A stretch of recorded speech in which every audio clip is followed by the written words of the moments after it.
Joining us now, former House Speaker Newt Gingrich. He was also a 2012 Republican presidential candidate and is a Fox News contributor as well. Mr. Speaker, thanks for being here. Your thoughts, Donald Trump's big win in Florida and John Kasich pulling it out, winner take all, 66 delegates in Ohio.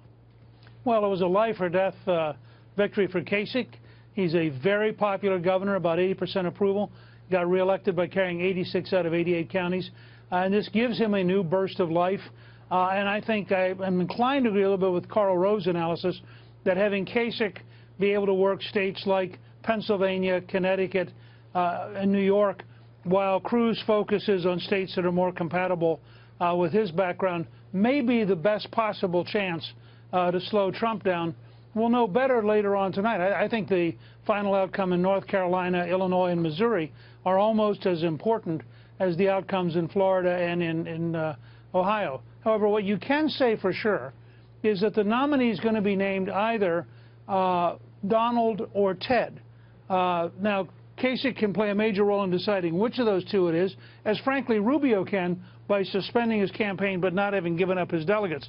But it's very hard for me to imagine that we're going to get to the end of this particular process and not have shrunk the options to be either Trump or Cruz, with the possibility that Trump will win it all by just sheer momentum. So you don't buy the contested convention where you could go to a second ballot, a third ballot, and suddenly the person who brings the party together is not one of those two?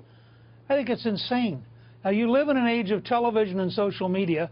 Millions and millions of people will have voted. You have two really strong personalities. I mean, Trump and Cruz are not exactly, shrinking violets. The idea is somebody's going to magically appear and push those two guys aside. My hunch is that they would probably join forces to block any third person from emerging just out of sheer anger. I mean, these are both anti-establishment, fundamental reform, disrupt the system candidates. They're not going to turn this over to somebody who represents the establishment. Now, Kasich has a role to play, and if he suddenly got really hot, if he won Pennsylvania, if he won Connecticut, he'll be head-to-head with Trump in New York. Then maybe he gets to edge his way back in. But my hunch is that he is the balance between the two dominant characters, but probably can't get to be their peer.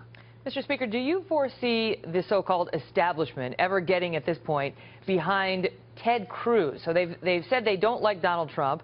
They hate Ted Cruz. They might like John Kasich, but don't see a likely route for him. So what does this so-called establishment do?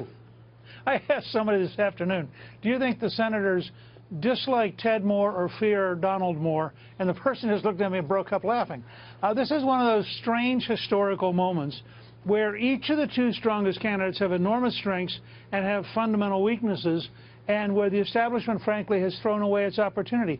I believe that the Bush Super PAC, for example, spent more money attacking Marco Rubio than it spent attacking Trump. Now, strategically, it made sense for Bush, but strategically that was irrational because Trump was the person who ultimately is the decisive threat to the old order, even more than Cruz, and Cruz is a pretty big threat. So you can imagine how big a threat that Trump is. I just think people in Washington are now sort of hiding and having a long drink, and after tonight, a number of them may decide that they're going to need a new career.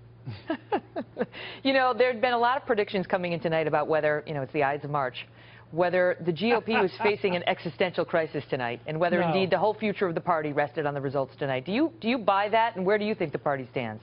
Look, I think the party has a very good, healthy crisis. Actually, Marco Rubio, in his speech, had a very good section there, and I thought it was a very good speech on his part, and reminded us of what an attractive person he is and that he will be back. He has a great future.